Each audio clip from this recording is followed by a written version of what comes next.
و محاسن اور تمام خوبیاں اس اللہ رب العزت کے لیے ہیں جس اللہ وحدہ لا شریک لہ نے اپنے فضل و کرم کے ساتھ اپنے پیارے محبوب کریم صلی اللہ علیہ وسلم کے طفیل ہمیں نور ایمان عطا فرمایا۔ دعا ہے کہ مولا کریم جل مجدہ آخر دم تک ہمارے دلوں میں یہ نور ایمان قائم دائم اور ثابت رکھے۔ ماہ ربیع الآخر کا یہ جمعہ مبارکہ ہے اور گزشتہ سے پیوستہ جمعہ مبارکہ میں سلسلہ گفتگو کا آغاز کیا گیا کہ اللہ رب العزت نے اپنے بندوں میں سے انسانوں میں سے کچھ لوگوں کو کچھ انسانوں کو منتخب کیا اور انہیں بندوں میں سے چن کر منصب ولایت اور مرتبہ ولایت پر سرفراز فرمایا۔ جس طرح نبوت ایک منصب ہے، ایک عہدہ ہے، اسی طرح ولایت بھی ایک منصب ہے، ایک عہدہ ہے۔ قرآن مجید میں اللہ تبارک و تعالی نے اپنے ان بندوں کو، انسانوں میں سے ان انسانوں کو جو ٹائٹل عطا فرمایا، جنہیں رب ذوالجلال اپنے قرب کے لیے اور اپنی محبوبیت کے لیے چن لیتا ہے اور جنہیں اپنی بارگاہ کا قرب عطا کرتا ہے، انہیں قرآن مجید میں اللہ تبارک و تعالی نے اولیاء اللہ کا لقب عطا فرمایا۔ اولیاء اللہ یہ ولی اللہ کی جمع ہے، نبی کی جمع انبیاء اور ولی کی جمع اولیاء۔ اللہ کریم نے قرآن مجید میں فرمایا الا ان اولیاء اللہ لا خوف علیہم ولا هم یحزنون۔ الا کا معنی ہے خبردار، آگاہ ہو جاؤ۔ قرآن مجید میں جن آیات مقدسہ کے آغاز میں، ابتدا میں الا کا لفظ آتا ہے، اس کے استعمال میں یہ حکمت ہے کہ سننے والے خبردار ہو جائیں، آگاہ ہو جائیں اور اچھی طرح سے پورے غور کے ساتھ الا کے بعد جو بات آ رہی ہے اس کو پوری اور کامل اور اکمل توجہ سے سنیں اور اس کی حقیقت تک پہنچیں۔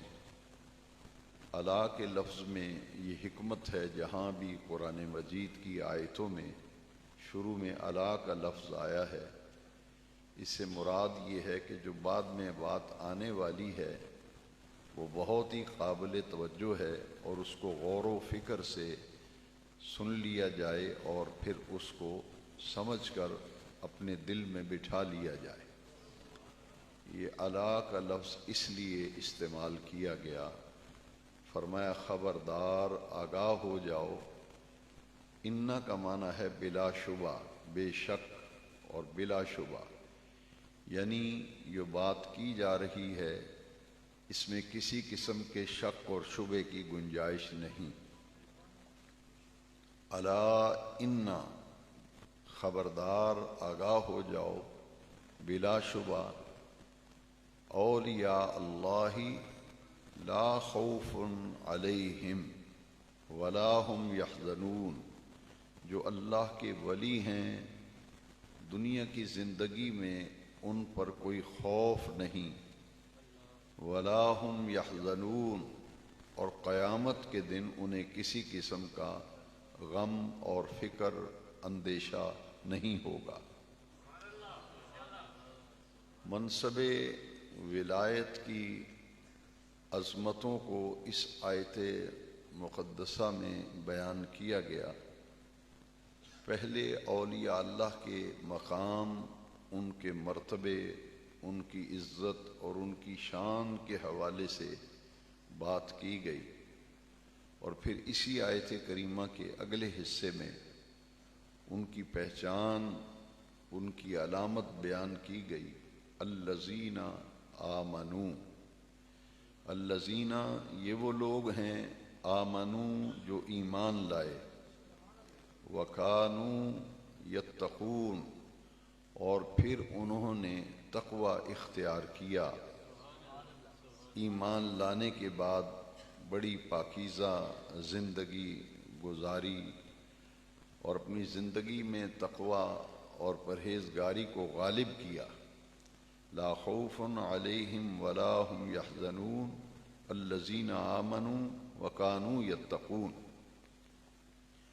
اس آیت مقدسہ میں ولی کی ایک پہچان عمل کی دنیا میں وہ تقوی بیان کی گئی کہ تقوی کا معنی یہ ہے کہ دنیا کی گندگی اور دنیا کی آلائشوں سے اپنا دامن بچانے کے لیے ایسی زندگی اختیار کرنا جس زندگی میں دنیا کی آلائش اور دنیا کی گندگی اور دنیا کی آلودگی سے اپنا دامن بچا کر وہ زندگی گزار جائے۔ وہ اللہ کی نافرمانی سے بچتا ہے، اور نبی کریم صلی اللہ علیہ وسلم کی حکم عدولی سے ڈرتا اور بچتا ہے، اور کوئی ایسا کام اپنی زندگی میں قصداً اور عمداً نہیں کرتا، ارادتاً، جس میں اللہ کی نافرمانی ہو یا اللہ کے پیارے محبوب صلی اللہ علیہ وسلم کی حکم عدولی ہو کرے۔ اپنے آپ کو وہ اللہ کا تابع دار، فرما بردار بندہ بناتا ہے، اور پھر نبی کریم علیہ السلام کا بھی فرما بردار اور تابع دار بنتا ہے، تو پھر اسے تقوی کے راستے پہ جب چلتا ہے تو اللہ تعالیٰ اسے اپنا قرب عطا کرتا ہے۔ حضرت سیدنا عبد القادر جیلانی غوث العظم، غوث الثقلین، آپ کی پوری زندگی وہ تقوی سے عبارت ہے۔ زندگی کا ایک ایک ورق اور زندگی کا ایک ایک صفحہ وہ شہادت دے رہا ہے کہ حضرت غوث العظم رضی اللہ عنہ، غوث الثقلین، پیران پیر دستگیر رضی اللہ عنہ کی پوری زندگی تقوی سے عبارت تھی۔ جماعت اسلامی کے مولانا اسد گیلانی اور مولانا گلزار احمد مظاہری نے ایک کتاب لکھی ہے جس کا نام ہے بزرگان دین۔ وہ کتاب آج بھی مارکیٹ میں موجود ہے۔ اس کتاب میں لکھا ہے کہ غوث العظم حضور کی امت کے اولیاء اللہ میں سے وہ بلند رتبہ رکھتے ہیں، مرتبہ رکھتے ہیں کہ قیامت تک جتنے ولی ہوں گے اور اصحاب کرام اور اہل بیت اطہار کے بعد جتنے ولی ہوئے اور ہیں اور قیامت تک ہوں گے، ان تمام اولیاء کی گردن پر حضرت غوث العظم کا قدم مبارک ہے۔ اور اسی کتاب میں لکھا ہے کہ غوث اعظم کے تقوی کا یہ عالم تھا کہ انہوں نے 40 برس 40 سال متواتر مسلسل اور لگاتار عشاء کے وضو سے فجر کی نماز ادا کی، اور 12 سال آپ نے عشاء کی نماز کے بعد قرآن مجید کی تلاوت شروع کی، اور تہجد کے وقت تک پورے قرآن مجید کی تلاوت مکمل کر لیتے تھے۔ 12 سال آپ کا متواتر اور مسلسل اور لگاتار یہ عمل رہا۔ قرآن مجید میں ایک دوسرے مقام پر اولیاء اللہ کی جو خوبی ہے وہ تقوی اس آیت میں بیان کی گئی، اور دوسری آیت کریمہ میں اس بات کو اور واضح کر کے اور کھلے ہوئے انداز میں اللہ تعالیٰ نے اولیاء اللہ کی پہچان خود قرآن مجید میں بیان فرمائی۔ فرمایا ان اولیاءہ الا المتقون، ان اولیاءہ کہ اللہ کے ولی صرف وہ ہیں متقون جن کے پاس تقوی ہے، جو متقی ہیں وہی اللہ کے ولی ہیں۔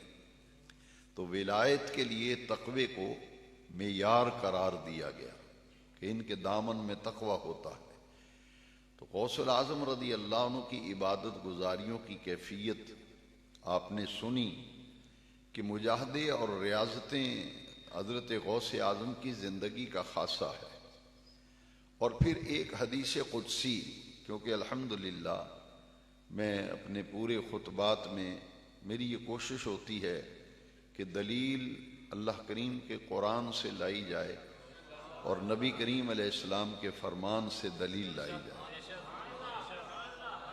ان آیات مقدسہ کے بعد اب حدیث قدسی جو ہے وہ غور سے سنیں۔ آج کے خطاب میں یہ چاہتا ہوں کہ ہم اس بات پر غور کریں اور سیکھیں اور دین کی اہم بات سمجھیں کہ جن کو اولیاء اللہ کہا جاتا ہے، یہ عظمت، یہ شان، یہ مرتبہ اللہ تبارک و تعالیٰ انہیں کیسے عطا فرماتا ہے، اور یہ ولی کیسے بنتے ہیں اور ولایت کے منصب پر کیسے فائز کیے جاتے ہیں۔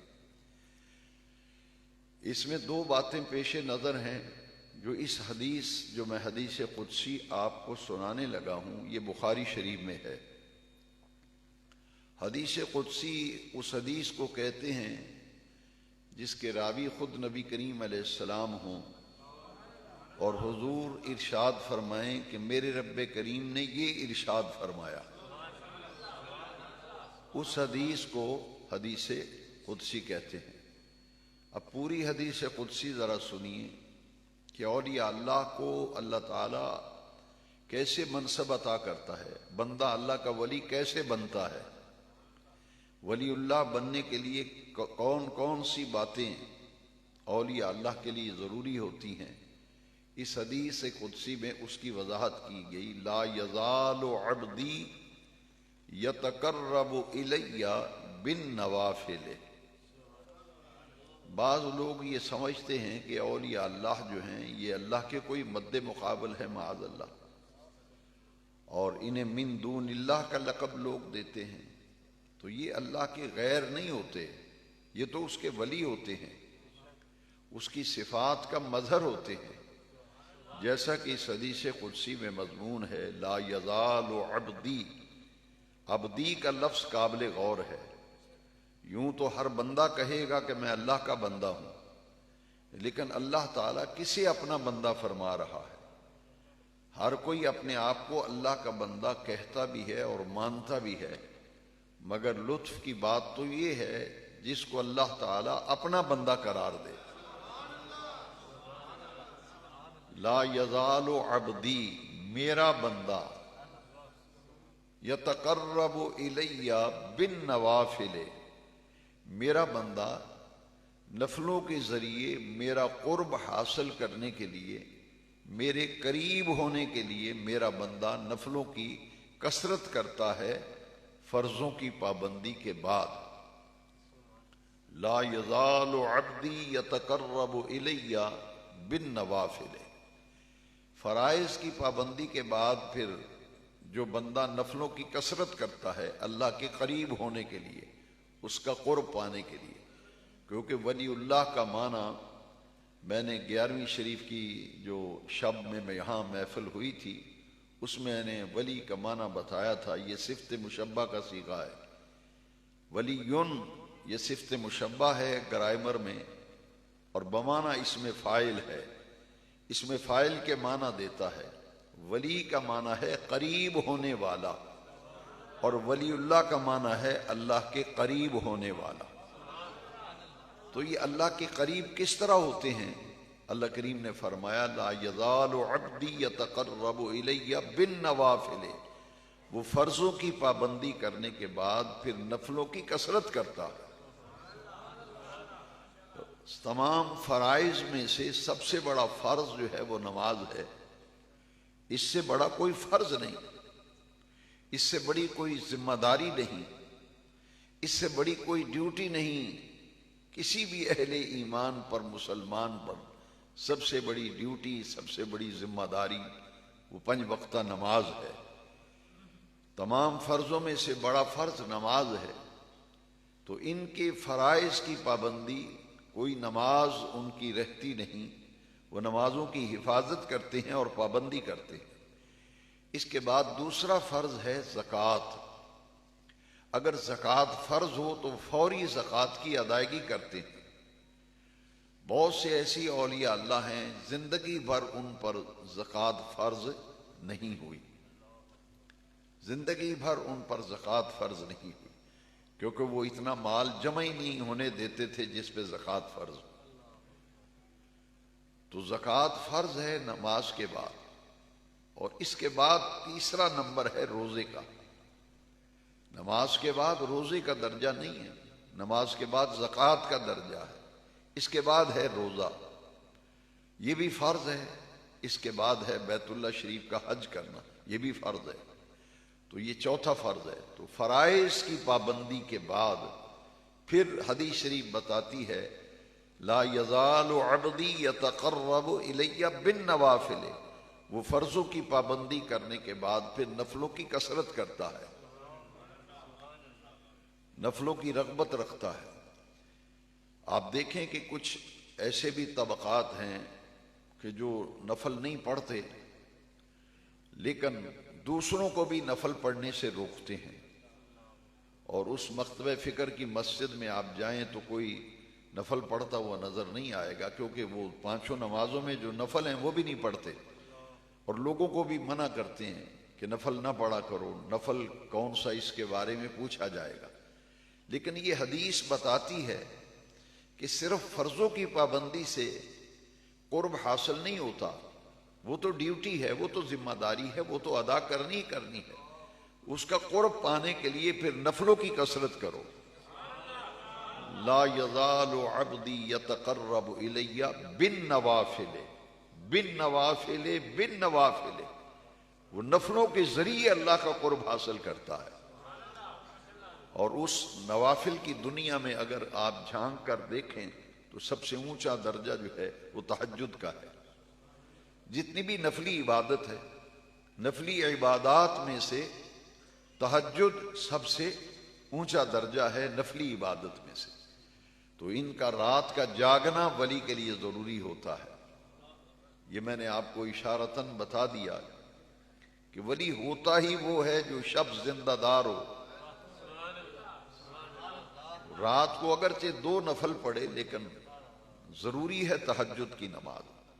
حضرت امیر ملت پیر سید جماعت علی شاہ صاحب محدث علی پوری رحمۃ اللہ تعالی علیہ فرمایا کرتے تھے کہ رات کو اپنے مریدوں سے فرماتے تھے کہ فرائض 5 وقت کی نماز تو ڈیوٹی ہے، ذمہ داری ہے، وہ تو ادا کرنی ہے، لیکن اگر اللہ کی رحمتیں چاہتے ہو، اس کی عنایات چاہتے ہو، اس کا فضل و کرم چاہتے ہو، اس کی رضا چاہتے ہو، گناہوں کی مغفرت چاہتے ہو، تو پھر اس کے لیے رات کو کسی حصے میں ضرور اٹھا کرو، اگرچہ اتنا وقت رب کو یاد کرو جتنا بکری کا دودھ دونے میں وقت لگتا ہے۔ بکری کا دودھ دونے میں جتنا وقت لگتا ہے نا، فرماتے تھے پاویں اتنے ہی جاگو ضرور رات کو، اور اگرچہ 2 نفل پڑھو، 4 پڑھو، 6 پڑھو، 8 رکعت تہجد کی نماز میرے آقا کریم نے بالالتزام ادا فرمائی۔ متواتر حضور کی تہجد 8 رکعت پر مبنی تھی، 2 رکعت بھی اگر کوئی پڑھتا ہے تو اس کی تہجد ہو جاتی ہے، 2 پڑھے، 4 پڑھے، 6 پڑھے، 8 پڑھے، اس میں پابندی نہیں ہے۔ کم سے کم 2 رکعت ہیں اور زیادہ سے زیادہ 8 رکعت۔ صوفیاء اور اولیاء سے سن کر لوگوں میں یہ مشہور ہے کہ تہجد 12 رکعت ہے۔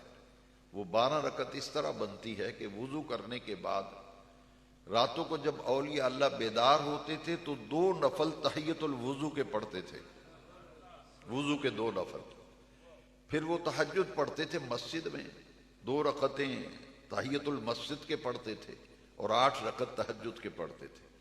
تو نوافل کے ذریعے قرب حاصل ہوتا ہے۔ لا یزال عبدی یتقرب الی بالنوافل۔ اور پھر اس میں اشراق کی نماز کی یہ فضیلت ہے، اور اس میں حضور علیہ السلام نے فرمایا جو شخص فجر کی نماز پڑھ کر مسجد میں بیٹھا ہے، انتظار کر رہا ہے سورج نکلنے کا، اور سورج اچھی طرح سے جب واضح نکل آئے تو وہ 2 رکعت اگر نماز نفل پڑھ کے اپنے گھر کو لوٹے گا، اسے حج اور عمرے کا ثواب ملے گا۔ اسے اشراق کی نماز کہتے ہیں، اشراق۔ تو اولیاء اللہ جو ہیں وہ تہجد گزار ہوتے ہیں، اشراق کے پابند ہوتے ہیں۔ اس کے بعد پھر زوال سے پہلے چاشت کی نماز پڑھی جاتی ہے۔ چاشت، اسے نوافل چاشت کہتے ہیں۔ یہ نوافل اشراق جو میں نے پہلے بتائے، اور 2 رکعت بھی اگر کوئی پڑھ لیتا ہے سورج نکلنے کے بعد تو اس کے اشراق کی نماز ہو جاتی۔ اسی طرح زوال سے پہلے 2 رکعتیں پڑھے، یہ چاشت کی نماز ہے۔ اور مغرب کی نماز کے بعد جو نفل ہیں انہیں اوابین کہا جاتا ہے، اوابین کے نفل، اور ان کی تعداد بھی 2 سے لے کر 6 تک ہے۔ 2 پڑھ لیں، 4 پڑھ لیں، 6 پڑھ لیں، جتنی توفیق ہے، لیکن کم سے کم 2 تو ضرور پڑھیں۔ یہ اوابین کے نوافل مغرب کے بعد ہے۔ تو جتنے بھی اولیاء اللہ ہیں یہ اللہ کے قریب ہوتے ہیں، اور اللہ کے قریب ہونے کے لیے فرضوں کی پابندی کے بعد نفلوں کی کثرت کرتے ہیں اور نفلوں کی رغبت رکھتے ہیں۔ جب بھی وضو کرتے ہیں 2 رکعت تحیت الوضو پڑھ لیتے ہیں، مسجد میں حاضری دیتے ہیں۔ اگر اوقات ممنوع نہ ہو، وہ اوقات جن میں نفل پڑھنا منع ہے، فجر کے فرض اگر پڑھ لیے ہیں تو سورج نکلنے تک نفل نہیں پڑھ سکتے۔ اسی طرح اگر عصر کی نماز پڑھ لی ہے تو سورج غروب ہونے تک نفل نہیں پڑھ سکتے۔ انہیں کہتے ہیں اوقات ممنوعہ، ان میں نفل نہیں پڑھ سکتے۔ اس کے علاوہ جیسے ہی مسجد میں آئے بندہ باوضو ہو تو 2 مسجد کا حق ہے بندے پر کہ 2 نفل مسجد کے پڑھے، تحیت المسجد۔ تو اولیاء کاملین کی عظمت کا راز اور قرب خداوندی پانے کے لیے حدیث قدسی جو میں نے بیان کی، اس میں لا یزال عبدی یتقرب الی بالنوافل، نفلوں کی کثرت و رغبت جو ہے اسے لازم قرار دے دیا گیا۔ اور جب یہ اللہ کے قریب ہوتے ہیں پھر انہیں یہ منصب ملتا کیسے ہے؟ یہ حدیث بھی بخاری شریف کے اندر ہے۔ اللہ کریم فرماتے ہیں فَأَحْبَبْتُهُ، جب وہ نفلوں کی کثرت کرتا ہے مجھے اس بندے سے محبت ہو جاتی ہے، مجھے اس بندے سے پیار ہو جاتا ہے، اس سے محبت ہوتی ہے۔ دعا جبرائیل، پھر اللہ کریم جبریل کو بلاتے ہیں، اور جبریل کو جب بلایا جاتا ہے تو وہ عرض کرتا ہے جی رب جلیل، کیا حکم ہے میرے لیے؟ بے نیاز رب ارشاد فرماتے جبریل جاؤ، مجھے فلاں بندے سے محبت ہو گئی ہے، آسمانوں میں بھی اعلان کر دو اور زمینی مخلوق میں بھی اعلان کر دو کہ اللہ جل مجد الکریم کو فلاں بندے سے محبت ہو گئی ہے۔ آسمان والو تم بھی اس سے محبت کرو، زمین والو تم بھی اس سے محبت کرو۔ جب اللہ کا ولی اللہ کے قریب ہوتا ہے اسے قرب خداوندی حاصل ہوتا ہے، تو اللہ تعالیٰ اپنے اس بندے کی محبت لوگوں کے دلوں میں ڈال دیتا ہے، لوگوں کے دلوں میں ڈال دیتا ہے، اور پھر وہ بندہ اللہ کی صفات کا مظہر بن جاتا ہے۔ صفات الہیہ کا ولی مظہر بنتا ہے۔ وہ کیسے؟ اللہ کی صفات کا ظہور ان ولیوں سے ہوتا ہے، صفتیں خدا کی ہوتی ہیں، وہ پھر ولیوں سے ظاہر ہوتی ہیں۔ اور میں نے کئی مرتبہ یہ نقطہ بھی عرض کیا کہ اللہ تبارک و تعالیٰ کی صفات اگر نبیوں سے ظاہر ہوں تو انہیں معجزہ کہتے ہیں، اور اللہ تبارک و تعالیٰ کی صفتیں اگر ولیوں سے ظاہر ہوں تو انہیں کرامت کہتے ہیں۔ یہ اولیاء اللہ کی کرامات اور انبیاء کرام کے معجزات، اس کا فلسفہ یہ ہے کہ قدرت خدا کی ہوتی ہے، صفت خدا کی ہوتی ہے، کبھی نبیوں سے ظاہر ہوتی ہے، کب ولیوں سے ظاہر ہوتی ہے۔ جب انبیاء کرام سے اللہ کی صفات اور قدرت کا ظہور ہوتا ہے تو پھر نبیوں سے معجزات ظاہر ہوتے ہیں، اور صفات الہیہ اگر ولیوں سے ظاہر ہوں تو پھر ان سے کرامات کا ظہور ہوتا ہے، ان سے کرامات کا ظہور ہوتا ہے۔ اللہ کا ولی جو ہے اللہ کی صفات کا مظہر ہوتا ہے۔ قرآن مجید میں جو ولی کی نشانیاں بیان کی گئیں وہ میں نے آپ کو ان میں سے چند بتائی ہیں۔ ایک نشانی حدیث شریف میں نبی کریم علیہ السلام نے بیان فرمائی، فرمایا اذا رعوا ذکر اللہ، کہ جب تم ان کی زیارت کرو، ان کے چہرے کو دیکھو تو تمہیں خدا یاد آ جائے۔ اذا رعوا ذکر اللہ۔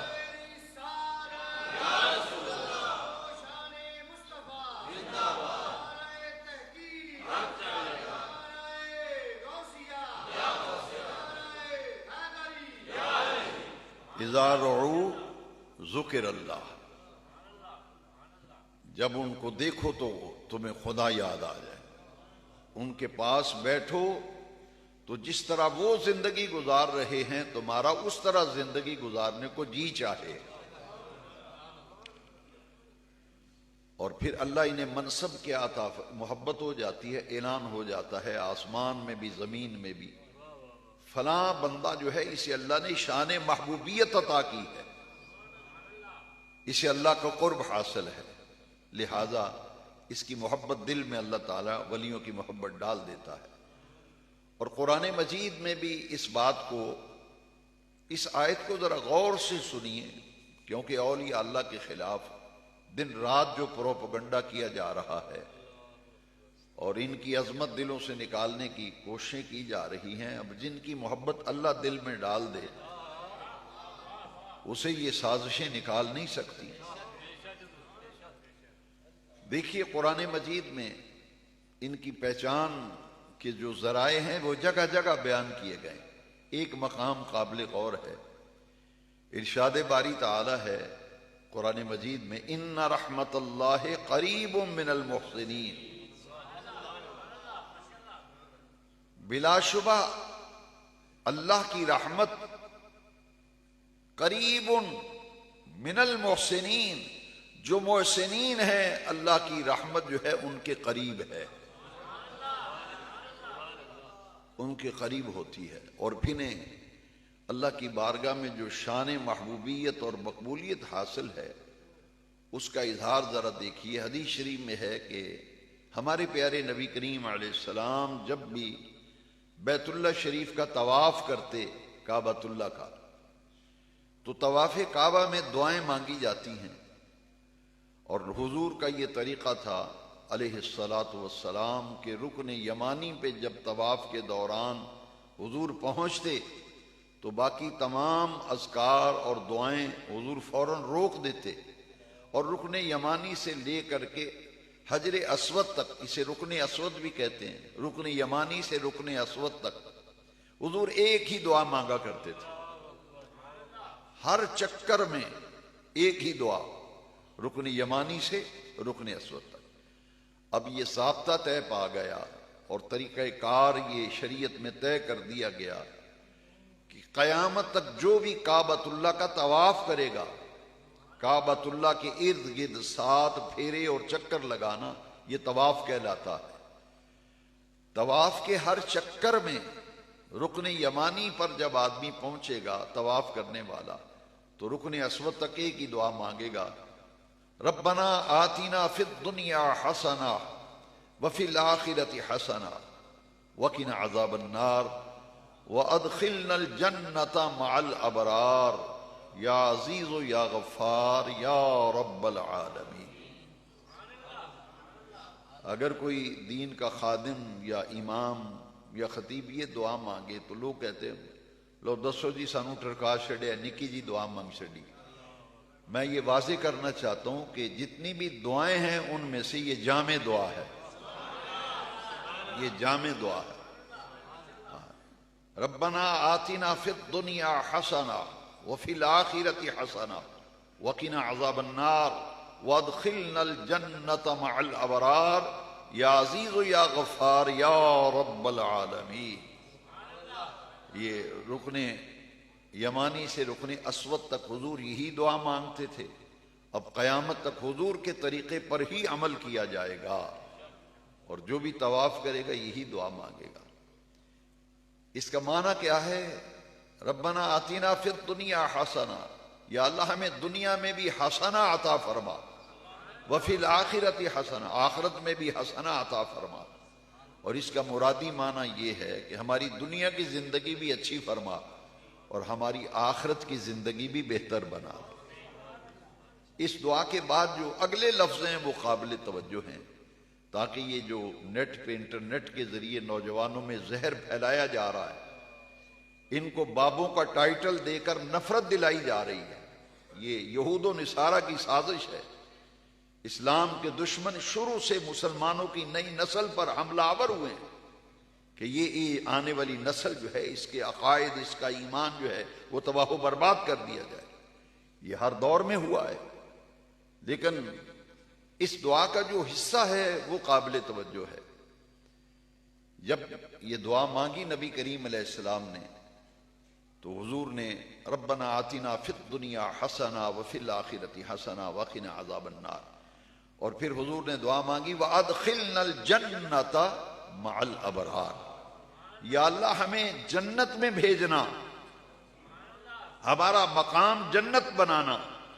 وَأَدْخِلْنَا الْجَنَّةَ، جنت میں ہمیں بھیج دینا، جنت میں پہنچا دینا، ہمارے ٹھہرنے کی جگہ جنت بنا دینا۔ مگر یہ لفظ قابل غور ہیں، مع الابرار، مع الابرار، جنت میں جہاں تیرے ولی ہوں گے ہمارا ٹھکانہ وہاں کر دینا۔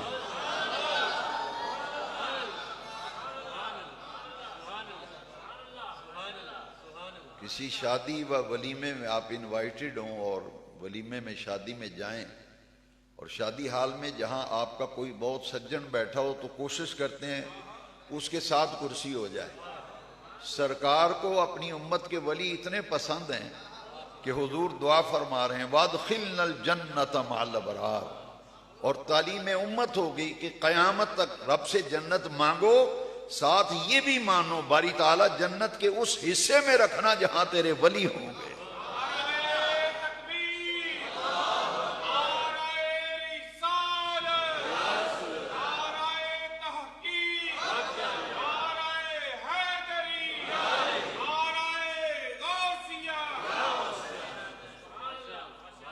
وَأَدْخِلْنَا الْجَنَّةَ مَعَ الْأَبْرَارِ، جو ان ولیوں کو بابا کہہ کے نفرت دلاتے ہیں، تم بابوں کو ماننے والے ہو، بابوں کے پیچھے بھاگتے ہو، تو ہم بھائی نہایت ادب سے، احترام سے ہم پوچھنے کا حق رکھتے ہیں کہ ہمیں آپ بتا دیں کہ ابرار کون ہیں۔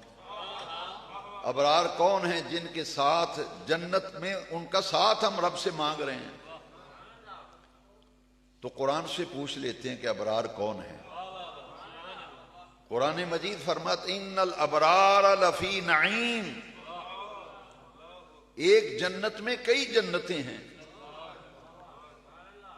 حضور کی حدیث ہے بخاری کے اندر ان الجنان فی الجنہ، ایک جنت نہیں ہے، ایک جنت میں کئی جنتیں ہیں۔ جنت میں درجات ہیں۔ ایک دعا جب بھی کوئی ہمارا پیارا فوت ہوتا ہے تو افسوس و تعزیت کے لیے جاتے ہیں تو کم و بیش ہر بخش یہ دعا مانگتا ہے، یا اللہ یہ جو بزرگ فوت ہوئے ہیں، جو عزیز فوت ہوئے ہیں، ان کو جنت الفردوس میں اعلیٰ مقام دے۔ تو جنت میں کئی جنتیں ہیں، جو سب سے اونچے درجے کی جنت ہے اس کا نام ہے جنت الفردوس۔ ایک جنت ہے اس کا نام ہے نعیم، جنت نعیم۔ تو قرآن میں اللہ تعالیٰ فرماتے ہیں ان الابرار لفی نعیم، جو ابرار درجے کے ولی ہیں وہ اس جنت میں ہوں گے جس جنت کا نام جنت نعیم ہے۔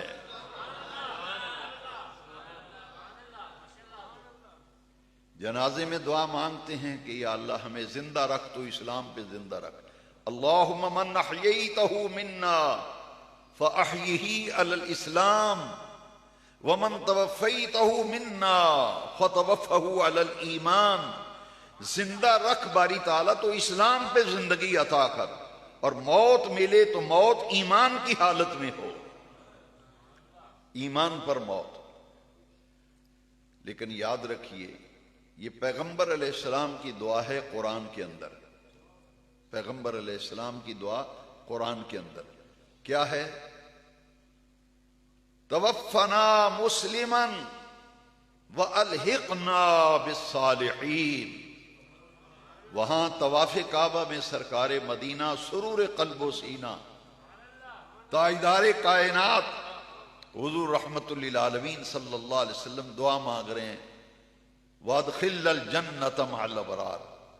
اور یہاں پیغمبر کی دعا ہے قرآن کے اندر توفنی مسلما والحقنی بالصالحین. باری تعالیٰ جب مجھے موت آئے تو حالت اسلام پر موت آئے، مسلمان ہونے کی حیثیت سے دنیا سے رخصت ہو رہے ہوں. توفنی مسلما، ایمان اور اسلام کی حالت میں موت آئے. وَأَلْحِقْنِي بِالصَّالِحِينَ، اور مرنے کے بعد ہمیں وہاں ملا دینا جہاں تیرے صالحین نیکوکار بندے ہیں. یہاں روح مراد ہیں کہ مرنے کے بعد ہماری روح کو باری تعالی وہاں بھیج دینا جہاں تیرے ولیوں کی روحیں ہیں. توفنی مسلما والحقنی بالصالحین. نوجوانان ملت اسلامیہ کو میں یہ قرآن کی دعوت اور حدیث کی دعوت پہچانا چاہتا ہوں. اس سوشل میڈیا نے ایمان کی جڑیں کاٹنے کا یہود و نصارہ نے تہیہ کیا ہوا ہے کہ اس نوجوان نسل کا رشتہ جو ہے ایمان کا رشتہ وہ گنبد خضرا کے مکین سے کمزور ہو جائے. دین اور مسجد سے اور قرآن سے مسلمان کی نسل کا رشتہ کمزور ہو جائے. ختم کرنا چاہ رہے ہیں لیکن وہ کہتے ہیں کہ ختم نہیں کر پائے تو کم از کم یہ تعلق کمزور ہو جائے، یہ مسجد سے بیگانہ ہو جائے، دین سے بیگانہ ہو جائے، قرآن سے بیگانہ ہو جائے، اور رسول اللہ صلی اللہ علیہ وسلم کی ذات سے جو تعلق محبت ہے اس کے اندر کمی واقع ہو جائے. ڈاکٹر اقبال نے بھی اس فتنے کی نشاندہی کی تھی. یہ کوئی مولویانہ بات نہیں ہے. تو ڈاکٹر اقبال نے بھی اس وقت اس خطرے سے آگاہ کر دیا تھا. ہر ماں باپ کو اپنی اولاد کی فکر کرنی چاہیے کہ ان کی دین کی حفاظت کون کرے گا، دین کی تعلیم و تبلیغ کون کرے گا انہیں. ڈاکٹر اقبال نے بھی کہا تھا کہ یہ ایک عالمی سازش ہے یہود و نصارہ کی کہ رسول اللہ کے دین سے آنے والی نسل مسلمانوں کی بیگانہ کر دی جائے، ان کے دلوں سے حضور کی محبت نکال دی جائے. اقبال نے بھی کہا تھا کہ ان کی سازش کیا ہے، یہ چاہتے ہیں وفاق کا کش جو موت سے ڈرتا نہیں ذرا، روح محمد اس کے بدن سے نکال دو. یہ روح محمد جو مسلمان کے دل میں ہے، اور اقبال نے خود ہی نشاندہی کی تھی در دل مسلم مقام مصطفیٰ آبروئے ماز نام مصطفیٰ، کہ حضور کے ٹھہرنے کی جگہ جو ہے وہ تو مسلمان کا دل ہے. در دل مسلم، مسلمان کے دل میں مقام حضور کا مقام، حضور کے ٹھہرنے کی جگہ جو ہے وہ تو مسلمان کا دل ہے. یعنی اس دل میں اگر ہو محبت تو صرف آمنہ کے لال کی محبت ہو. سر بنایا گیا خدا کی عبادت کے لیے اور دل بنایا گیا مدینے والے کی محبت کے لیے. یہ سر ہمارا خدا کے علاوہ کسی کے سامنے جھکتا، کسی پیر فقیر کو، کسی پیر فقیر اور کسی قبر کو ہم سجدہ نہیں کرتے. یہ نوجوان نسل سمجھے. پروپیگنڈا اور بات ہے، جب ہم کسی قبر کو سجدہ جائز نہیں سمجھتے، حرام سمجھتے ہیں، حرام، کسی شخصیت کو بھی سجدہ حرام سمجھتے ہیں، تو پھر کسی پیر فقیر کو کیا سجدہ کرنا؟ ھذا بہتان عظیم. میں یہی کہہ سکتا ہوں یہ بہت بڑا بہتان ہے جو ان خوش عقیدہ لوگوں پہ لگایا جاتا ہے جو اللہ کے ولیوں سے پیار کرنے والے ہیں۔ یہ تو محبت کی بات ہے نا، قرآن خود کہہ رہا ہے اتقوا اللہ وکونوا مع الصادقین، کہ اللہ کا تقوی اختیار کرو اور ولیوں کے ساتھ جڑ جاؤ۔ وآخر دعوانا الحمد للہ۔